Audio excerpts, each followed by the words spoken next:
Hey, um, I wanted to come in and talk about our religious persecution story. We've lived here since 1995, and I don't think I could ever get used to it, to be honest with you. You feel like you don't belong here, and people make you feel that way too. Um,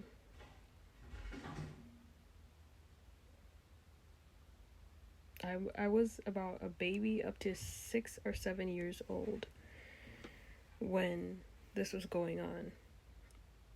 I'm from Sudan, and the country is split now, but the northern part of it was predominantly Muslim and the southern part of it was predominantly Christian.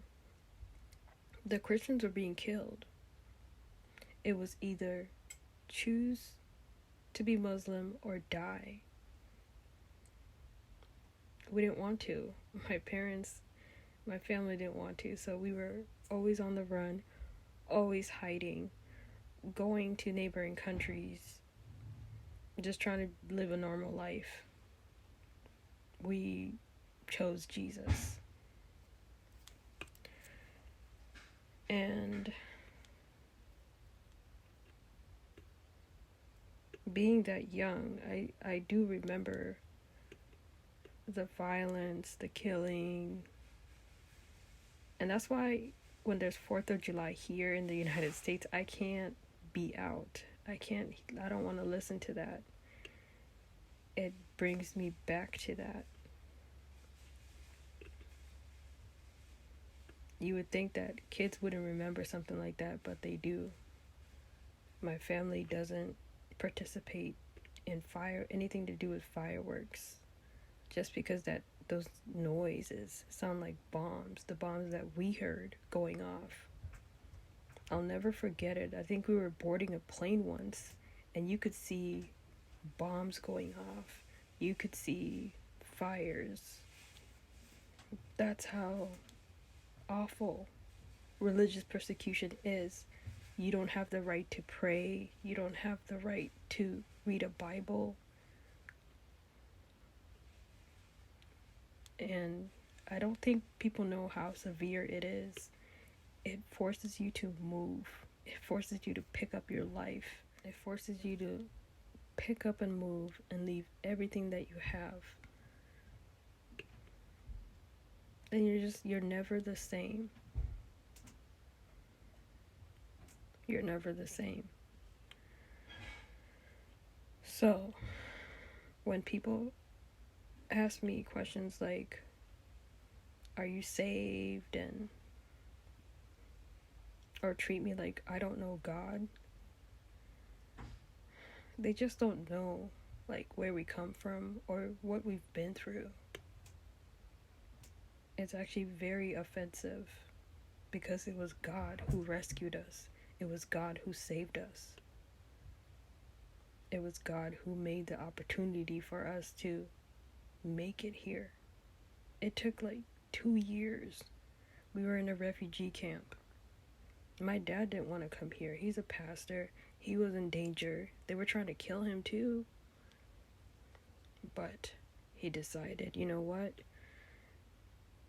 I'm gonna just do this. I want my family to have a normal life.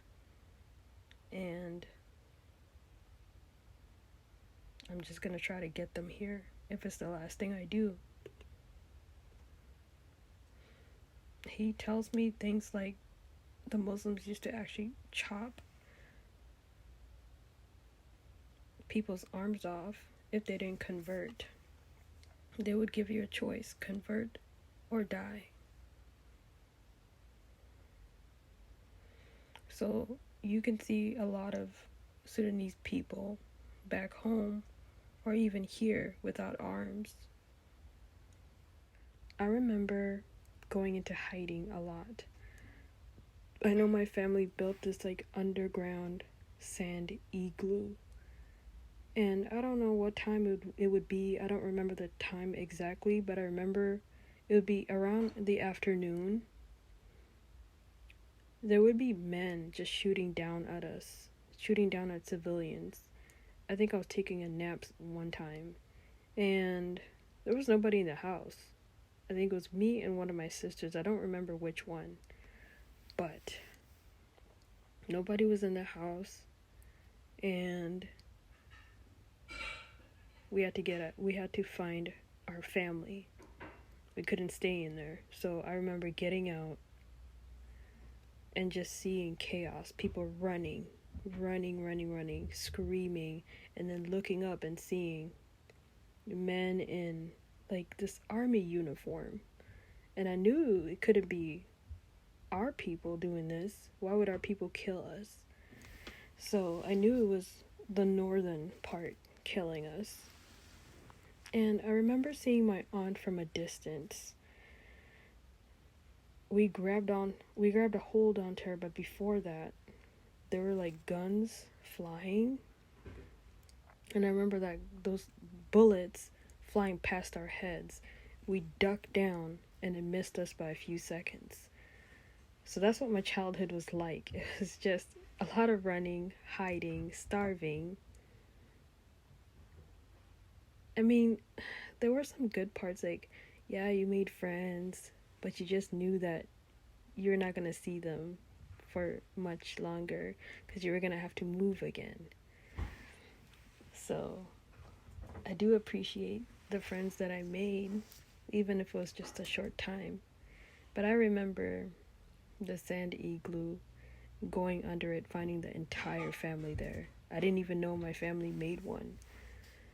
It was an underground sand igloo that they made, and we would stay there for hours, like almost a full day, until all the shooting would stop, the killing would stop, and then we would come out and go find food or whatever we needed to find.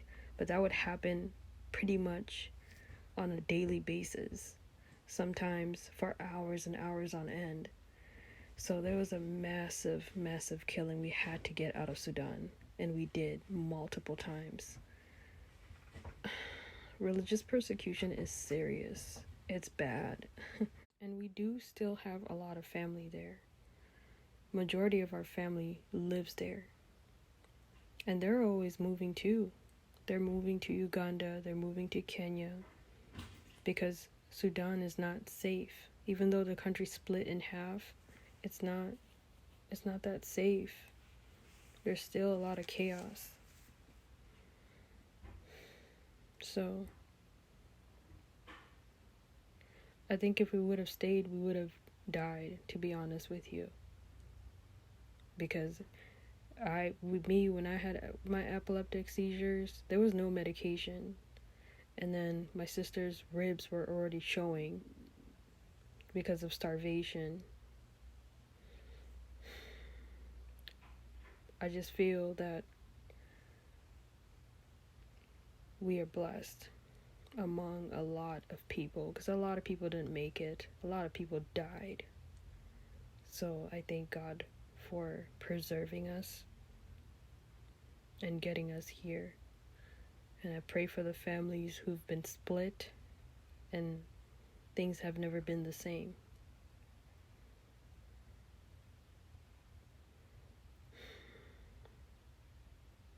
If you don't know what you have, I urge you to be thankful for it now.